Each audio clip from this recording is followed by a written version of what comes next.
کہ حضرت عثمان غنی رضی اللہ تعالیٰ عنہ کو 40 دن تک ان کے گھر میں بال بچے بیوی کے ساتھ میں بند کر دیا گیا، بھوکا پیاسا رکھا گیا 40 دن تک۔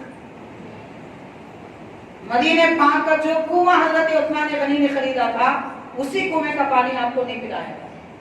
مسجد نبوی کی جو زمین حضرت عثمان غنی نے خریدی تھی اسی مسجد میں آپ کو نماز پڑھنے سے روکا گیا۔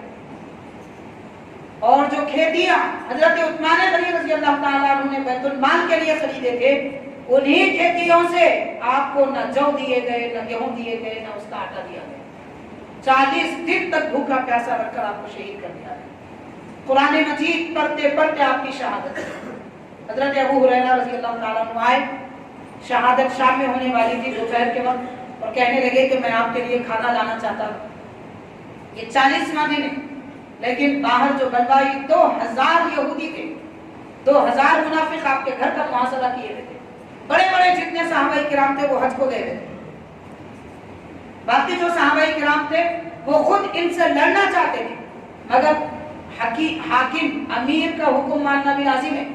خلیفۃ المسلمین امیر المؤمنین حضرت عثمان غنی آپ فرماتے ہیں اگر کوئی لڑنے کے لیے آتے کہتے ہیں کہ آپ اجازت دیجئے میں ان کے گردن اتار دوں گا، تو آپ فرماتے ہیں کہ دیکھو میری شہادت مسلمہ ہے، تم لڑیں گے بھی تو میں شہید ہوں گا، نہیں لڑیں گے بھی تو میں شہید ہونے والا ہوں۔ یہ حبیب پاک صلی اللہ علیہ وسلم نے مجھے پہلے بتا دیا ہے، اور میں نہیں چاہتا کہ میری وجہ سے کسی مسلمان کا خون ناحق بہے۔ جب میری شہادت ہونے ہی والی ہے تو تم کیوں اپنا خون بہاتے ہو؟ میں کسی کو لڑنے کی اجازت نہیں دوں گا۔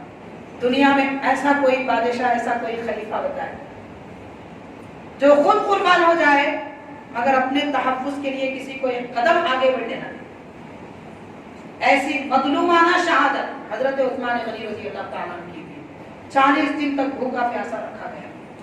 حاضرین اکرام کوئی دوسرے نہیں تھے، وہی لوگ تھے جنہوں نے اسلام کا لباس پہنا ہوا تھا، وہی لوگ تھے جو نماز بھی پڑھتے تھے، وہی لوگ تھے جو زکات بھی دیتے تھے، لیکن ان کا دل یہودیوں کا تھا، ان کا دل منافقوں کا تھا۔ اسلام میں بڑے بڑے لوگوں کو جب بھی تکلیف ہوئی ہے مسلمان نام نہاد مسلمانوں کی وجہ سے ہوئی۔ بڑے بڑے علماء پر تانے دیے گئے، بڑے بڑے اولیاء پر الزام لگائے گئے، بڑے بڑے صحابہ کرام کو شہید کیا گیا، کوئی دوسرے دشمن نہیں تھے، مسلمانوں کا لباس پہننے والوں نے ہی ایسے کام کیے۔ کیوں؟ ان کے پاس عقل نہیں تھی، سمجھ نہیں تھی، بے وقوفی تھی، غیروں کی باتوں میں پھسل جاتے تھے۔ اور آج بھی وہی دور ہمیں دیکھنے کو مل رہا ہے۔ سوشل میڈیا پہ کوئی آدمی آتا ہے میں اس لیے مسلمان ہونا چھوڑ دیا، میں نے اسلام بدل دیا کہ میرے یہ سوالات ہیں، میرے سوال کا جواب دو۔ اب کتا بھی پکارے گا سوال کا جواب دو، بولے تو کیوں دیں گے؟ ہمارے لیے کافی ہے، قرآن مجید اللہ کا کلام ہے، ہم مانتے ہیں، بس کوئی شک پیدا کرنا چاہے تو وہ شک کے گڑے میں ڈوب جائے۔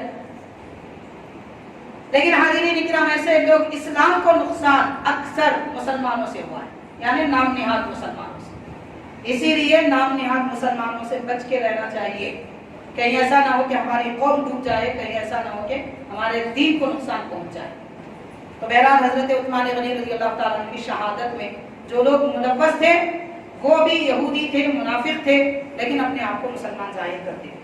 سیدنا عثمان غنی رضی اللہ تعالیٰ عنہ نے آخر دم تک بھی سبق دیا ہے کہ لوگوں اگر خود کا نقصان ہوتا ہے تو ہونے دو، لیکن اپنی قوم کو نقصان پہنچنے نہ دو۔ تو قوم کے لیے زندگی گزارنا چاہیے، قوم کی بھلائی کے لیے، دین کی بھلائی کے لیے جو مسلمان زندگی گزارتا ہے وہ سچا مسلمان ہے۔